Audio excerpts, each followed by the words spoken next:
the first time that I heard the name Neville Roy Singham is when Michelle Tafoya was on our show, who was running for Senate in Minnesota. But the first time that I got a deeper dive into this person, Neville Roy Singham, was the last time we had Asra Nomani on the show with us. So we thought, let's get her back. She's got a great piece on Fox News Digital right now. She is the senior editor of investigations at Fox News Digital and author of Woke Army, the Red-Green Alliance that is destroying America's freedom. Asra, thank you for being with us today. It's good to have you back with us. Oh, my gosh. Thank you, Annie, my namesake. That's Love right. it. That's Love right. It. Talk to me a little bit about specifically Hasan Piker. The first question I wanted to ask you, I mean, you know so much about him, and I think that his name is becoming more familiar to people who are politically minded, but I don't think the majority of normies know who Hasan Piker is. Tell us who he is. Yeah, and I just love that we have a way for people to kind of understand this story.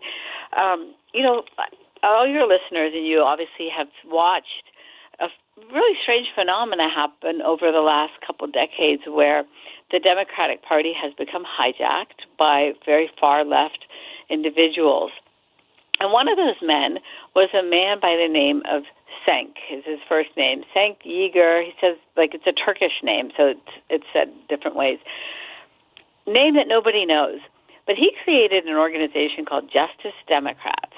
And that Justice Democrats was a far-left socialist organization that elected some familiar names to office in 2018 called the Squad. Rashida Tlaib, Ilhan Omar, Alexandria Ocasio-Cortez. And Cenk had a nephew that he had come over from Turkey, his native country.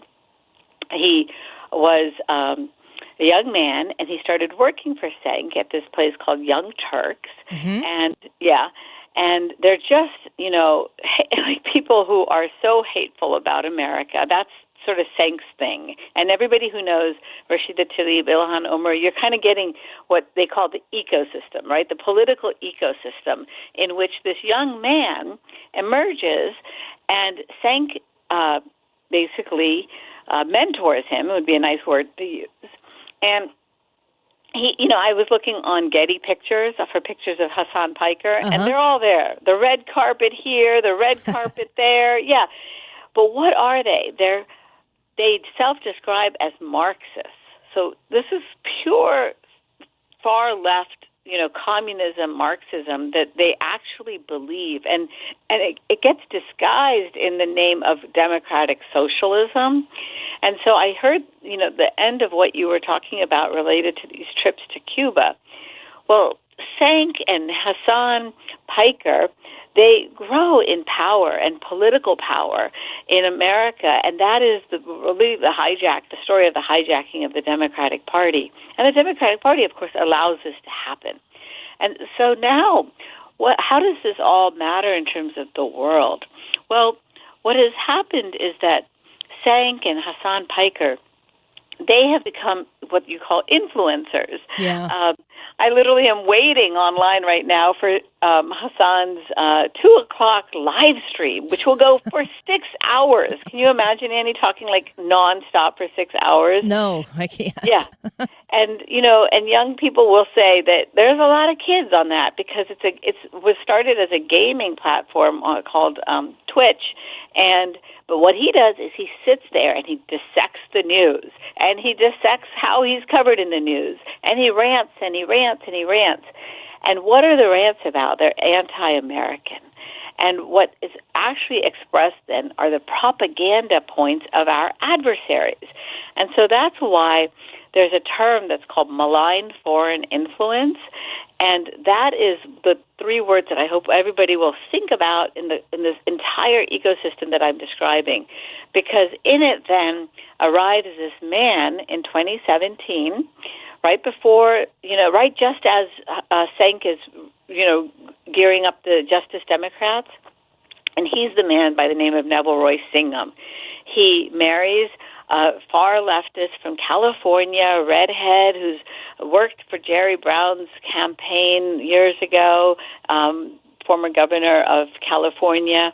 And they get married in 2017, And all of the ideologues of Marxism and revolution from the West are there, including Ben and Jerry's, Eve from Vagina Monologues, and all these celebrities. And what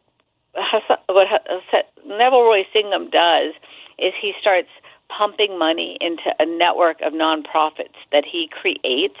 And those nonprofits are the ones that we have seen over the last decade sowing chaos, from St. Louis to Minneapolis to L.A. and New York, chanting from the river to the sea, yes. Ice out, all of these languages. And Hasan Piker emerges as the sort of poster boy for their movement. Kind of handsome, kind of like colloquial in how he speaks to the younger generation, and his ideology is just rabid socialism and Marxism and communism, and he ends up on this convoy in March, along with now the entire network of this far-left Marxist community, and now they are in trouble because they might have violated laws that the United States has about doing business with the Communist Party at Cuba. And that's the news today. Asra Nomani speaking with us, senior editor of investigations at Fox News Digital, with a great piece on this right now on Fox News Digital. So we learned a little bit about who Hasan Piker is. You've brought up Neville Roy Singham, the money behind the messaging. So, I look at all of this, and it almost seems, Asra, just briefly looking at it, it almost seems too obviously like good versus evil. And if you can't really, I'm always trying to understand what is the end goal for somebody like Hasan Piker. Maybe his end goal is making money. I don't know. What is the end goal for Neville Roy Singham or a George Soros, which is a name that we've been hearing, in at least in my experience, a little bit longer than Neville Roy Singham. Yeah. What does complete and total success look like for these players? Well, what's so awesome is that we now have these incredible tools of technology, right? It's this fancy word, large language models that help us analyze language, right? And help us also, it's the world of artificial intelligence. So, Annie, what I have done is I have uploaded the entire libraries of the reports and documents and speeches from the Singham network, and I've analyzed it now, comparing it to the ideology of Karl Marx and his Communist Manifesto, and then importantly Mao Zedong, who was the communist leader of China and the ideologue behind the Chinese Communist Party. So it all matches up. It is so alarming, and it is exactly to your point that the end goal is a overthrow of the United States free enterprise system, so that it becomes a model of the socialist, communist, Marxist model. Some even use the word Maoist, that they believe.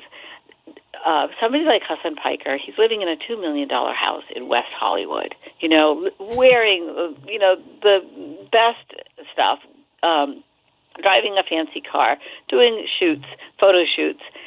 He's what a lot of people call, an opportunist in this industry. But Neville Roy Singham is an ideologue. He was born to a couple who are Marxist ideologues and academics. His dad was Archibald Singham from Sri Lanka, of Sri Lankan heritage. The mother might be of Cuban heritage. And Neville Roy grew up and got his wealth as a technology entrepreneur in this belief system. The FBI even visited him, when he was in his 20s for the Revolutionary Party that he had joined at that time. And what he did, I saw the FBI report, is they said why they were there to talk to him, and he turned around and walked away. And it's a good metaphor for today, because what he has done is he got on a plane and he went to Shanghai. And that's from where he is doing all of this financing and coordinating. And, I just want everyone to really think about any industry that they know, the airline industry, the potato chip industry. Every industry has their leadership, they have their financial vehicles, they have their logistics, and that is what Neville Roy Singham has created. He created a technology empire in this company that he sold, that he then took the proceeds in 2017 to funnel into these nonprofits. So he's a businessman, and this is a business model. And so every time you see people out on the streets for these pop-up protests, they are part of that industry. That's why their signs all look the same, their chants are the same. Mm-hmm. I could literally run a protest today like a wedding. Yeah. I'm like, okay, you go there, okay, bring planner. the wheelbarrow here, bring the, of all their stuff. They have this little wagon. Okay, you're the one who's in charge of the megaphone. You're the patrol, okay, that's the agitator. Go there and put a flag in front of them, so that they're always distracted. I mean, it's a script and it's a playbook. And why is it important, though? Because the end goal is, for example, right now, everybody has questions about data centers, Yeah. But they are the machine and the network behind this sudden explosion of protests against data centers. Why? Because data centers are going to fuel America's artificial intelligence, and they are the ones behind the protests against Palantir, against when you see them storm Lockheed Martin and any of our defense contractors. It's these people. When you see them in pink behind our lawmakers at congressional hearings trying to name and shame, it's them. And their interests all collide with the interests of China and Russia and even now the Islamic Republic of Iran.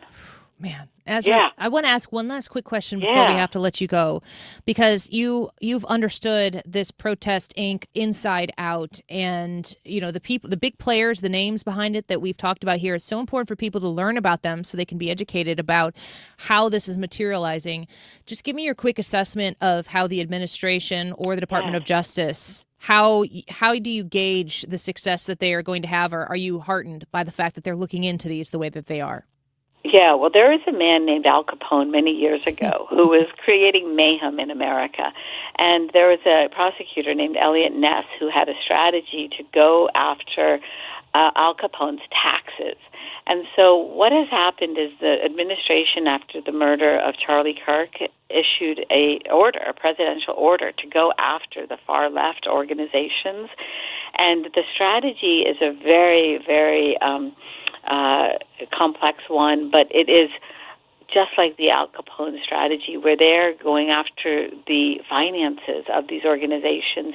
And so what Hasan Piker has been dealt this last week is an administrative subpoena, my sources tell me, for the financial details, logistical details, and communications on his trip to Cuba to see if he violated the sanctions law that don't allow you to do business.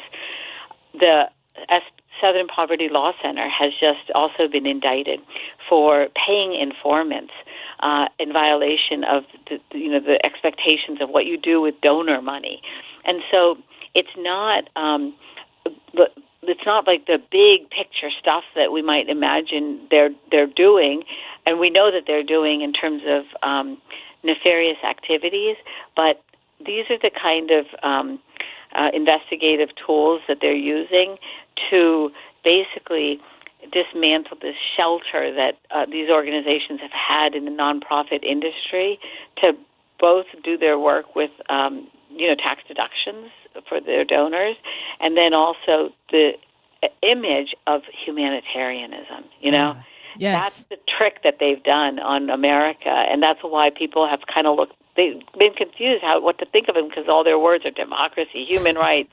Yeah, and so I'm so glad. Thank you for letting me talk about it, because I've watched them. You've watched them for so many years, and I've got spreadsheet upon spreadsheet with their. That's how I know we're kindred spirits, Ezra. I love a good spreadsheet. Oh, I know. All their IRS 990s, and the great news is that we have folks in the administration in interagency investigations using every tool that they can in these very technical matters, but there's things like not registering when you're a foreign agent. Mm-hmm. You are supposed to do that if you're doing the dirty work and the propaganda of a foreign or government. violating sanctions law, paying informants, bank fraud, wire fraud. There's a lot that is going to be done. There's several more years in the administration now, 2 more years, and I think they have enough of a landing strip, to be able to go get indictments and then also go through the court system, right? Because that's going to take a while, just like the fraud in Minneapolis. And so I think that they're going to do a lot of. I know that they're going to be doing a lot of precedent-setting work. And what's the end goal? The end goal is to take away sort of the Trojan horse that's been used to undermine America. Well, you are part of keeping everybody honest, and we're grateful for your time here with us. Asra Nomani, please come back soon. We know you're doing hard work. We want to keep talking about it. Oh, thank you so much. And everybody keep their eyes wide open. Yes, amen to that. We'll talk to you again soon. All right, take care. Bye-bye. Okay, bye-bye. Asra Nomani, senior editor of investigations at Fox News Digital, a heart for good, in my opinion, and her research is incredible. Go check out her latest piece on Hasan Piker at foxnews.com.